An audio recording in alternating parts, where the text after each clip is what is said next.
Banyu menatap hamparan sawah hijau di desanya, di sebuah sudut kecil Jawa Tengah.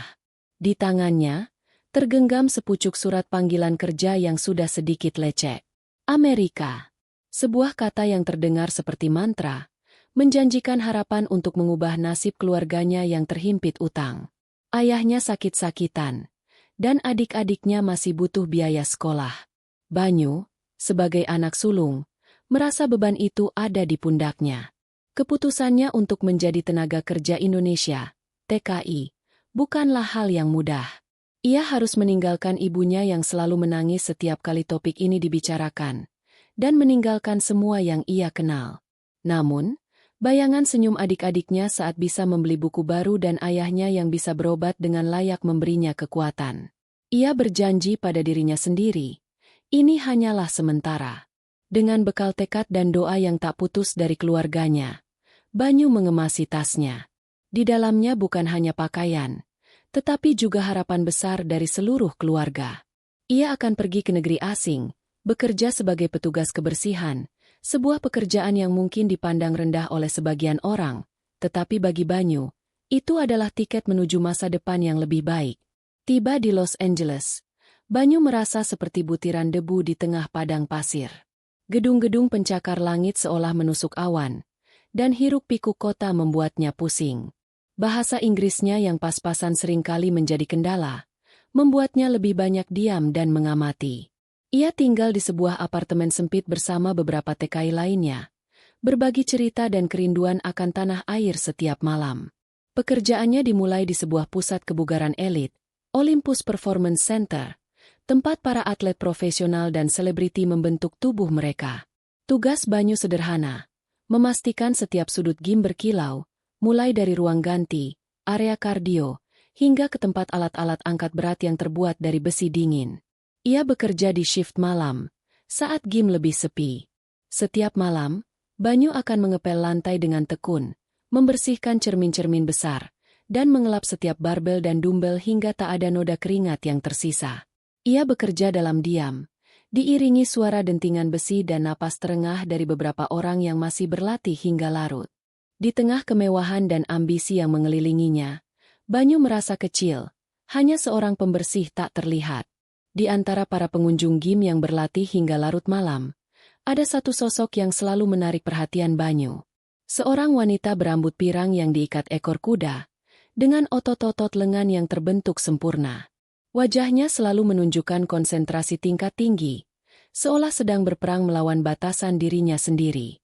Namanya Chloe Thompson, seorang atlet angkat besi nasional yang sedang mempersiapkan diri untuk kejuaraan dunia.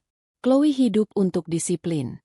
Dunianya adalah tentang repetisi, set, target berat, dan diet ketat. Baginya, gym adalah kuil, dan barbel adalah alat ibadahnya. Ia jarang tersenyum, terlalu fokus pada tujuannya. Orang-orang di sekitarnya menatapnya dengan kagum sekaligus sedikit takut, karena auranya yang begitu kuat dan serius. Bagi Chloe, orang-orang di gym hanyalah bayangan. Ia tidak pernah benar-benar memperhatikan petugas kebersihan yang bekerja dalam diam di sudut ruangan. Pikirannya hanya tertuju pada angka di barbel yang harus ia taklukkan. Ia tidak tahu bahwa sepasang mata dari seberang ruangan sering memperhatikannya, bukan karena fisiknya, tetapi karena melihat ketekunan yang luar biasa. Suatu malam, Chloe gagal dalam angkatan clean and jerk-nya. Barbel seberat lebih dari 100 kg itu jatuh ke lantai dengan suara memekakan telinga. Frustrasi, ia berteriak kecil dan menendang lantai karet di bawahnya. Botol minumnya yang berada di dekat situ ikut tersenggol dan isinya tumpah, menciptakan genangan air di sekitarnya. Banyu, yang sedang membersihkan di area lain, segera datang dengan alat pelnya. Tanpa mengucapkan sepatah kata pun, ia mulai membersihkan genangan air itu dengan cekatan. Chloe, yang masih mengatur napas dan emosinya, hanya menatapnya sekilas, terlalu sibuk dengan kekecewaannya sendiri untuk peduli. Setelah selesai, Banyu hanya mengangguk kecil ke arah Chloe lalu kembali ke pekerjaannya. Chloe terdiam sejenak. Biasanya, petugas lain akan mengomel atau menunjukkan wajah kesal. Tapi pria ini tidak. Ia hanya melakukan tugasnya dengan tenang dan efisien. Untuk pertama kalinya, Chloe benar-benar melihat petugas kebersihan itu. Beberapa malam setelah insiden itu, Chloe kembali berlatih hingga larut. Kali ini, ia berhasil memecahkan rekor pribadinya. Ia menurunkan barbel dengan napas lega, dan untuk pertama kalinya dalam beberapa minggu, seulas senyum tipis terukir di wajahnya. Saat ia berbalik, matanya bertemu dengan Banyu yang sedang mengelap cermin tak jauh darinya. Banyu, yang tanpa sengaja melihat momen kemenangan kecil itu, ikut tersenyum. Bukan senyum basa-basi, melainkan senyum tulus yang menunjukkan rasa turut berbahagia. Ia kemudian mengangkat jempolnya sedikit, sebuah isyarat universal yang tak membutuhkan kata-kata. Chloe terkejut, namun ia membalas senyuman itu. Senyuman Banyu terasa hangat dan tulus, sebuah kontras dari dunia kompetitif yang dingin di sekelilingnya. Momen singkat itu terasa anehnya menyenangkan. Sejak malam itu, setiap kali mereka berpapasan, sebuah senyuman kecil atau anggukan kepala menjadi sapaan rutin mereka. Banyu tahu ia harus meningkatkan kemampuan bahasa Inggrisnya. Setiap malam setelah bekerja, ia akan menonton video pelajaran bahasa Inggris di ponselnya. Ia mulai berlatih mengucapkan frasa-frasa sederhana. Tujuannya adalah agar bisa berkomunikasi lebih baik, tidak hanya terus-menerus mengandalkan senyuman. Suatu malam, saat Chloe hendak pulang, Banyu memberanikan diri. Ketika Chloe melewatinya, Banyu menghentikan sejenak pekerjaannya dan berkata dengan sedikit gugup, "Good night." Ucapannya terdengar kaku dan aksennya sangat kental, tetapi niatnya tersampaikan. Chloe berhenti melangkah dan menoleh. Ia tersenyum, kali ini lebih lebar. "Good night," balasnya dengan jelas, lalu menambahkan, "Thank you." Banyu tidak tahu harus menjawab apa lagi, jadi ia hanya tersenyum canggung.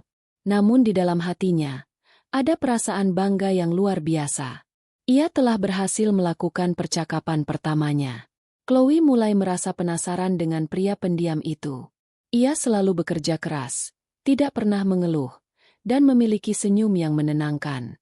Suatu hari, ia melihat papan nama kecil yang tersemat di seragamnya. Banyu. Sebuah nama yang aneh di telinganya. Tetapi ia berusaha mengingatnya.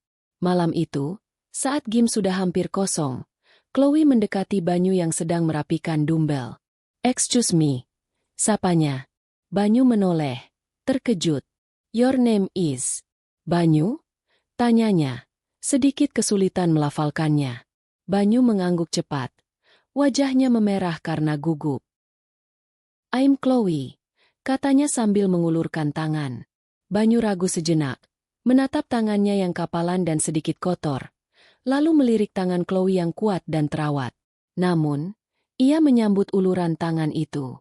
Jabat tangan mereka singkat, tetapi bagi Banyu, rasanya seperti sebuah jembatan telah dibangun di antara dua dunia mereka yang berbeda. Sejak mengetahui nama masing-masing, interaksi mereka menjadi lebih sering. Chloe sesekali akan bertanya, "How are you?" Dan Banyu akan menjawab dengan terbata-bata, "I'm fine, thank you." Mereka berbicara dengan bahasa yang terbatas, dibantu dengan banyak isyarat tangan dan senyuman. Suatu malam, Chloe melihat Banyu sedang beristirahat sambil memandangi foto di dompetnya. Penasaran, ia mendekat. "Your family?" tanyanya lembut. Banyu mengangguk dan dengan bangga menunjukkan foto keluarganya di desa. Dengan bahasa Inggris yang terpatah-patah, ia mencoba menjelaskan siapa saja yang ada di foto itu. Chloe mendengarkan dengan sabar. Ia bisa melihat cinta yang besar di mata Banyu saat berbicara tentang keluarganya.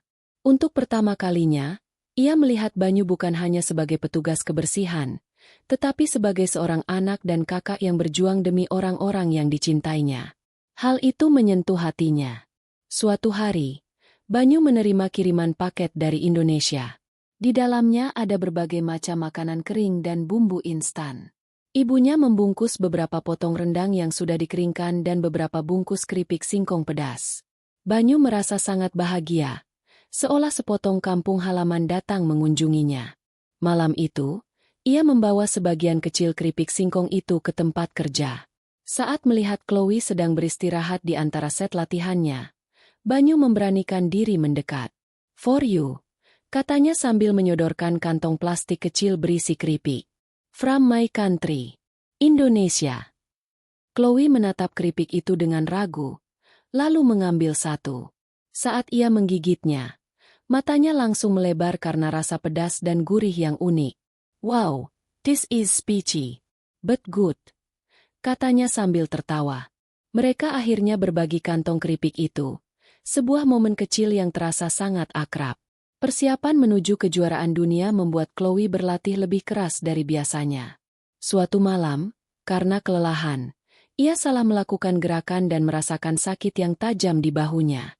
Ia mengerang kesakitan dan terduduk di lantai, memegangi bahunya. Pelatihnya sudah pulang, dan hanya ada beberapa orang di gym. Banyu, yang melihat kejadian itu, segera menghampirinya. Ia tidak tahu harus berbuat apa, tetapi ia melihat wajah Chloe yang pucat menahan sakit. Dengan sigap, ia mengambil kotak P3K dan membawakan kantong es. Ia tidak banyak bicara, hanya menempelkan kantong es itu dengan hati-hati ke bahu Chloe. Chloe terdiam, tersentuh oleh perhatian Banyu yang cepat dan tanpa pamrih. Di saat ia merasa sendirian dan kesakitan, kehadiran Banyu yang tenang memberinya sedikit kekuatan. "Tangyu, Banyu," bisiknya. Banyu hanya mengangguk. Matanya menunjukkan kekhawatiran yang tulus. Cedera bahu memaksa Chloe untuk beristirahat selama beberapa hari. Ia tidak bisa pergi ke gym, dan hal itu membuatnya frustrasi. Suatu sore, ponselnya bergetar. Sebuah pesan masuk dari nomor tak dikenal. "Are you okay? This is Banyu." Chloe terkejut. Ia tidak tahu dari mana Banyu mendapatkan nomornya. Mungkin dari salah satu staf gym. Chloe membalas pesan itu, dan mereka mulai bertukar pesan singkat. Banyu, dengan bantuan Google Translate, mencoba menghiburnya dan memberinya semangat. Merasa bosan di apartemen, Chloe nekat mengajak Banyu bertemu di sebuah taman dekat tempat tinggal mereka. Hanya untuk mencari udara segar, katanya. Banyu datang dengan gugup. Ini pertama kalinya mereka bertemu di luar gym. Mereka duduk di bangku taman, berbicara lebih banyak dari biasanya. Banyu bercerita tentang keindahan desanya, dan Chloe bercerita tentang tekanan menjadi seorang atlet. Di bawah sinar matahari sore, mereka mulai melihat sisi lain dari diri masing-masing. Komunikasi mereka masih sering terhambat oleh bahasa. Namun, mereka menemukan cara lain untuk saling memahami. Banyu akan menunjukkan foto-foto di ponselnya untuk bercerita, dan Chloe akan menggunakan isyarat dan ekspresi wajah yang jelas. Anehnya, mereka merasa lebih terhubung daripada saat Chloe berbicara dengan teman-teman atletnya. Chloe menyadari bahwa Banyu adalah pendengar yang sangat baik. Ia tidak pernah memotong, tidak pernah menghakimi.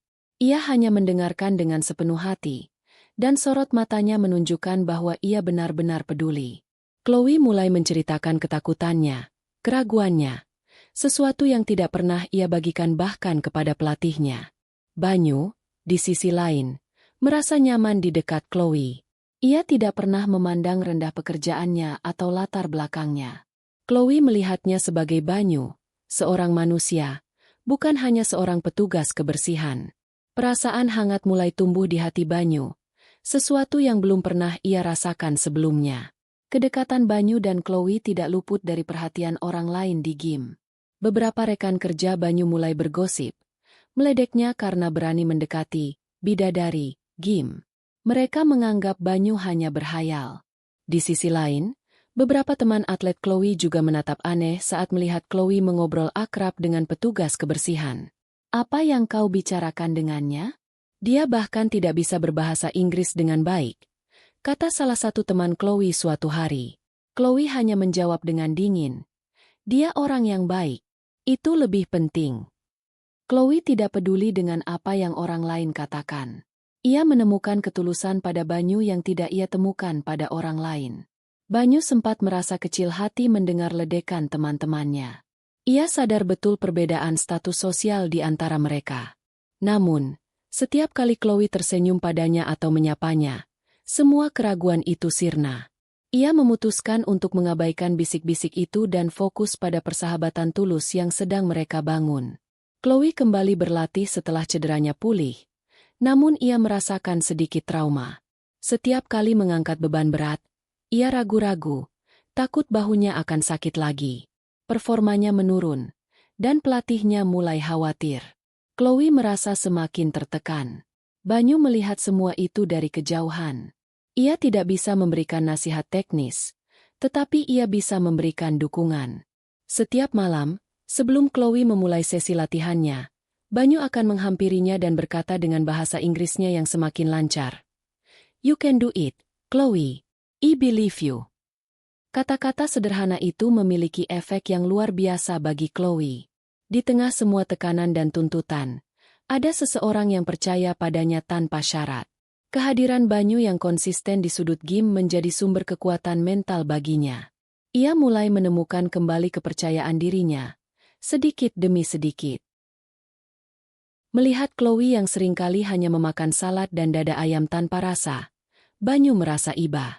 Suatu malam, ia memberanikan diri. "Tomorrow, I bring you dinner.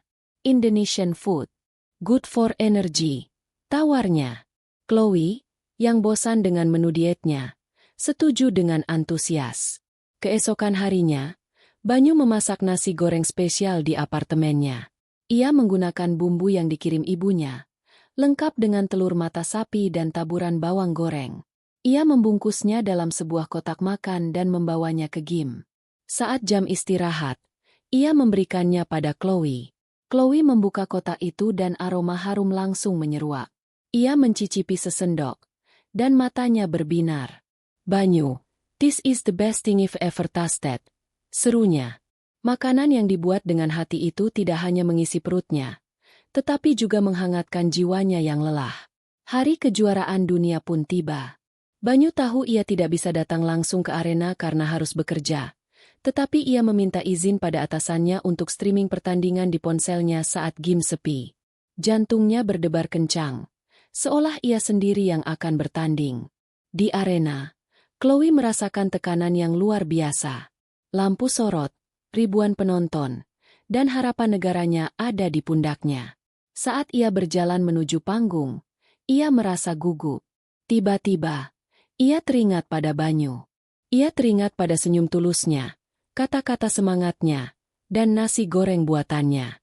Ia menarik napas dalam-dalam, membayangkan Banyu sedang menontonnya dari jauh. Kekuatan baru mengalir dalam dirinya. Ini bukan hanya untuk negaranya, bukan hanya untuk karirnya, tetapi juga untuk membuktikan pada dirinya sendiri dan pada Banyu bahwa ia bisa. Dengan fokus yang tajam, ia mencengkeram barbel. Angkatan demi angkatan berhasil Chloe lalui dengan sempurna. Ia masuk ke babak final. Di angkatan terakhir yang menentukan, ia harus mengangkat beban terberat dalam hidupnya untuk meraih medali emas. Seluruh arena menahan napas. Chloe memejamkan mata sejenak, lalu mengangkat barbel itu dengan seluruh kekuatannya. Ia berhasil. Sorak-sorai penonton membahana. Chloe menjatuhkan barbel dan berteriak, meluapkan emosinya. Ia menang. Ia adalah juara dunia. Di tengah wawancara dan kilatan kamera, ia meraih ponselnya. Ada satu pesan yang ingin ia baca lebih dari apapun. Pesan dari Banyu. "I know you can do it. You are the strongest person I know. Congratulations, champion." Membaca pesan itu, air mata haru mengalir di pipi Chloe. Di puncak dunianya, pesan sederhana dari seorang petugas kebersihan terasa lebih berarti daripada semua pujian yang ia terima. Beberapa hari setelah kemenangannya, Chloe kembali ke gym. Kali ini bukan untuk berlatih, melainkan untuk mencari Banyu. Ia menemukan Banyu sedang membersihkan ruang ganti. Tanpa ragu, Chloe masuk dan langsung memeluknya erat. Banyu terkejut dan kaku, tidak tahu harus bereaksi seperti apa. "Thank you, Banyu," bisik Chloe. "Thank you for everything. I couldn't have done it without you." Banyu akhirnya membalas pelukan itu dengan canggung. Jantungnya berdebar tak karuan. Chloe melepaskan pelukannya dan menatap mata Banyu dalam-dalam. "You are more than just a friend to me, Banyu," katanya dengan suara bergetar. "I think I'm falling for you." Dunia Banyu seakan berhenti berputar. Ia tidak pernah bermimpi, bahkan dalam mimpi terliarnya sekalipun, bahwa seorang Chloe Thompson akan mengucapkan kata-kata itu kepadanya. Banyu terdiam, tak mampu berkata-kata. Pikirannya berkecamuk. Siapalah dirinya? Hanya seorang TKI, seorang petugas kebersihan. Sementara Chloe adalah seorang juara dunia, seorang pahlawan nasional. Jarak di antara mereka terasa seperti jurang yang tak mungkin diseberangi. Melihat keraguan di wajah Banyu, Chloe tersenyum sedih. "It's okay if you don't feel the same way," katanya pelan. Kata-kata itu menyadarkan Banyu. Ia menyingkirkan semua ketakutan dan keraguan. Yang terpenting adalah apa yang dirasakan hatinya. Dan hatinya merasakan hal yang sama. "Chloe," panggilnya. Suaranya sedikit gemetar. I feel same." Ia kesulitan menemukan kata-kata yang tepat dalam bahasa Inggris. Jadi ia hanya menatap mata Chloe dan berkata dengan tulus, "My heart for you." Chloe mengerti. Ia melihat kejujuran di mata Banyu. Tanpa ragu, ia mendekat dan mencium Banyu dengan lembut. Banyu dan Chloe mulai menjalin hubungan secara diam-diam. Mereka bertemu di luar gym, di tempat-tempat yang tidak terlalu ramai. Mereka pergi ke bioskop, berjalan-jalan di pantai, dan memasak bersama di apartemen Chloe. Banyu mengajarinya memasak masakan Indonesia, dan Chloe mengajarinya lebih banyak bahasa Inggris. Mereka menemukan kebahagiaan dalam hal-hal sederhana. Namun, mereka juga sadar akan tantangan yang mereka hadapi. Mereka datang dari dua dunia yang sangat berbeda. Suatu hari, seorang wartawan memotret mereka saat sedang berjalan bergandengan tangan. Foto itu tersebar, dan berita, juara dunia Chloe Thompson berkencan dengan petugas kebersihan imigran, menjadi headline. Cibiran dan komentar negatif mulai berdatangan. Banyak yang menuduh Banyu hanya memanfaatkan ketenaran Chloe. Di sisi lain, keluarga Chloe di kampung halamannya juga mempertanyakan pilihannya. Hubungan mereka diuji untuk pertama kalinya. Chloe marah melihat pemberitaan itu. Namun, Banyu justru yang menenangkannya. "Biarkan saja mereka bicara," kata Banyu dengan bijak. "Yang penting kita tahu apa yang nyata." Sikap tenang dan dewasa Banyu membuat Chloe semakin mengaguminya. Chloe memutuskan untuk menghadapi semuanya secara terbuka.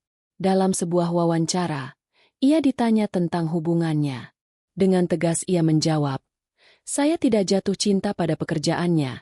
Saya jatuh cinta pada orangnya." Banyu adalah orang paling tulus, paling baik, dan paling kuat yang pernah saya kenal. Kekuatan tidak hanya diukur dari berapa berat yang bisa kau angkat, tapi juga dari seberapa besar hatimu. Pernyataan Chloe membungkam banyak kritikus. Banyu, yang menonton wawancara itu dari apartemennya, menangis haru. Ia merasa sangat dicintai dan dihargai. Mereka berjanji untuk tidak lagi bersembunyi. Mereka akan menghadapi dunia bersama, bergandengan tangan. Salah satu langkah terbesar bagi mereka adalah memperkenalkan pasangan ke keluarga masing-masing.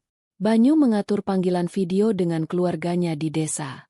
Awalnya, ibu dan ayahnya bingung dan khawatir melihat anak mereka menjalin hubungan dengan bule yang atletis. Namun, saat Chloe mencoba menyapa mereka dengan bahasa Indonesia yang terbata-bata, "Selamat pagi," sambil tersenyum ramah, hati keluarga Banyu luluh. Mereka melihat ketulusan di mata Chloe. Banyu kemudian menceritakan semua kebaikan Chloe, dan bagaimana Chloe tidak pernah memandang rendah dirinya. Di akhir panggilan, Ibu Banyu berkata dalam bahasa Jawa, "Enduk, titip anakku yo. Jogoen sing apik." "Nak, aku titip anakku ya. Tolong jaga dia baik-baik." Chloe tidak mengerti kata-katanya, tetapi ia bisa merasakan kehangatan dan restu dalam nada suara Ibu Banyu. Beberapa bulan kemudian, kontrak kerja Banyu akan segera berakhir. Ia dihadapkan pada pilihan, memperpanjang kontrak atau pulang ke Indonesia. Hatinya bimbang. Ia rindu keluarganya, tetapi ia tidak bisa membayangkan hidup tanpa Chloe. Suatu sore, Chloe mengajaknya ke pantai tempat mereka sering berjalan-jalan.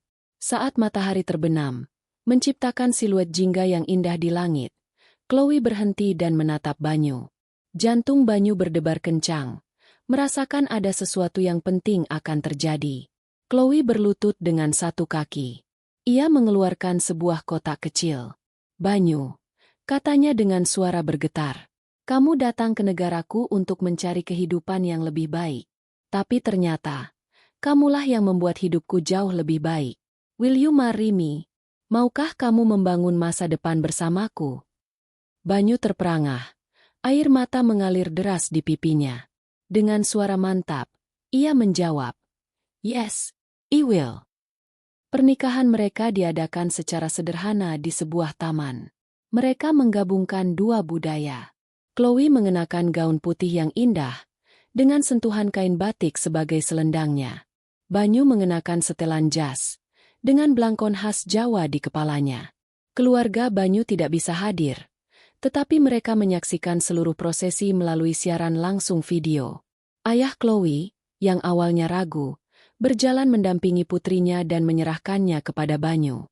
"Jaga putriku," bisiknya. Banyu mengangguk mantap.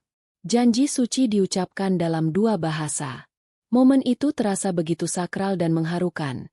Bukti bahwa cinta benar-benar bisa meruntuhkan semua tembok perbedaan. Teman-teman atlet Chloe dan rekan-rekan TKI Banyu datang merayakan. Tidak ada lagi pandangan aneh atau bisik-bisik. Yang ada hanyalah kebahagiaan tulus untuk dua orang yang telah menemukan belahan jiwa mereka di tempat yang paling tidak terduga. Banyu tidak lagi bekerja sebagai petugas kebersihan. Dengan bantuan Chloe, ia mengambil kursus dan membuka sebuah warung makan kecil yang menyajikan masakan Indonesia. Warung itu menjadi favorit para atlet di sekitar gym karena rasanya yang otentik dan lezat. Chloe, setelah pensiun dari kompetisi, menjadi pelatih angkat besi. Mereka membangun sebuah rumah tangga yang penuh cinta dan saling pengertian. Banyu sering menemani Chloe melatih, dan Chloe sering membantu Banyu di warungnya setelah selesai bekerja. Mereka menabung untuk bisa membawa seluruh keluarga Banyu berlibur ke Amerika, dan juga berencana untuk membangun rumah di desa Banyu. Kisah mereka menjadi inspirasi bagi banyak orang. Kisah tentang seorang petugas kebersihan dari sebuah desa kecil di Indonesia yang menemukan cinta sejatinya pada seorang juara dunia angkat besi dari Amerika. Banyu telah menemukan rumah sejatinya, bukan di sebuah negara atau bangunan, tetapi di dalam hati seseorang yang mencintainya apa adanya.